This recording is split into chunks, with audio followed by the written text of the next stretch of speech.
नमस्कार दोस्तों। महात्मा विदुर जी ने अपनी नीतियों में एक ऐसे पुरुष का वर्णन किया है जिसे मंदबुद्धि कहा जाता है। अर्थात ऐसा व्यक्ति समाज में बार बार अपमानित ही होता है। ऐसे लोगों को दूर से देखने पर भले ही वह समझदार प्रतीत होते होंगे, लेकिन उनके निकट जाने पर उनकी मूर्खता का प्रदर्शन होता है, बल्कि वे स्वयं ही अपनी मूर्खता का प्रदर्शन करते हैं। विदुर जी महाभारत के केंद्रीय पात्रों में से एक थे। वे हस्तिनापुर के महामंत्री, कौरव पांडु के काका तथा धृतराष्ट्र एवं पांडु के भाई थे। लेकिन सबसे महत्वपूर्ण बात तो यह है कि वे स्वयं यमराज के अवतार थे। इसी कारण वे मृत्युलोक के प्राणियों के आचार विचार के बारे में भली भांति जानते थे। विदुर जी ने अपनी नीतियों में कई प्रकार के पुरुषों का वर्णन किया है। किन लक्षणों से बुद्धिमान तथा समझदार व्यक्ति की पहचान होती है और किन लक्षणों से मंद बुद्धि तथा मूर्ख व्यक्ति की पहचान होती है, आज हम आपको बताने जा रहे हैं। पुरुषों के ऐसे लक्षणों के बारे में अगर किसी पुरुष में ऐसे लक्षण दिखाई दे तो उसे मंदबुद्धि ही समझना चाहिए, अथवा ऐसा पुरुष बड़ा ही मूर्ख होता है। ऐसे पुरुषों को समाज में न केवल निचले स्तर पर रखा जाता है, बल्कि इनके साथ बात बात पर अन्याय अथवा इनकी अवहेलना की जाती है। इनसे ना कोई मित्रता करता है और ना ही कोई इन्हें मित्र समझता है। इन्हें केवल उपयोग की वस्तु समझा जाता है। जिस प्रकार एक गधे से काम करवाए जाते हैं, उसी प्रकार इन लोगों को भी मूर्ख बनाना आसान होता है। मनुष्य को चाहिए कि वह अपनी समझदारी से व्यवहार करे, दूसरों के झांसे में ना आए और दूसरों द्वारा मूर्ख बनाए जाने पर उस गलती से सीख ले।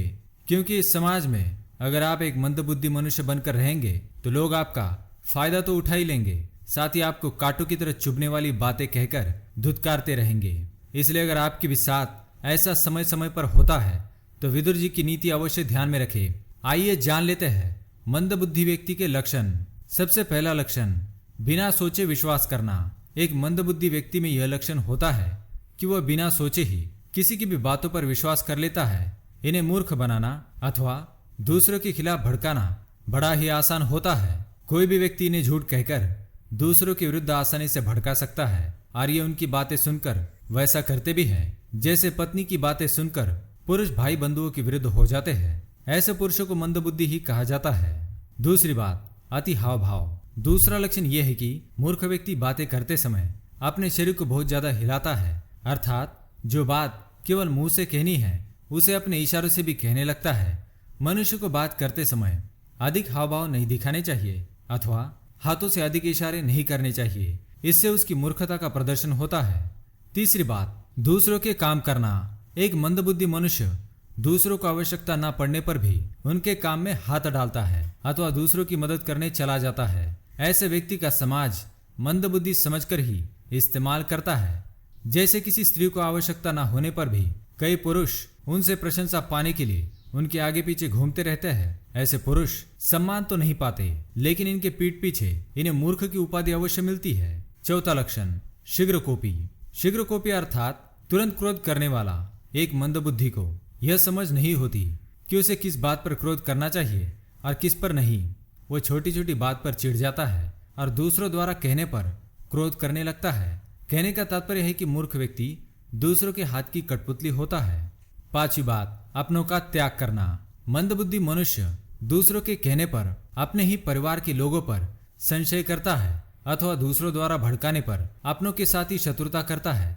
वो मूर्ख नहीं बल्कि महामूर्ख होता है, क्योंकि ऐसे मंदबुद्धि व्यक्ति के पास यह क्षमता नहीं होती कि वह लोगों के गुणों से उनकी पहचान कर सके। ये केवल दूसरों द्वारा बताए जाने पर ही लोगों की परख करते हैं। छठी बात, बिना आज्ञा कक्ष में प्रवेश करना। एक मंदबुद्धि व्यक्ति बिना आज्ञा लिए ही दूसरों के घरों में जाता है, दूसरों की वस्तुओं का उपयोग करता है और ऐसा करने के पश्चात क्षमा भी नहीं मांगता।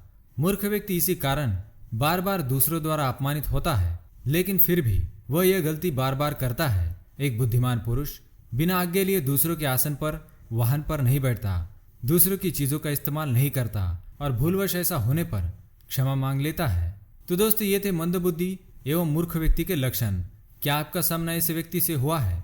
तो हमें कमेंट में जरूर बताएं। अगर ये वीडियो आपको पसंद आया तो इसे लाइक करें, कमेंट करें और शेयर करें। साथ ही चैनल को सब्सक्राइब करें ताकि आप ऐसी मोटिवेशनल वीडियो देख सके। धन्यवाद।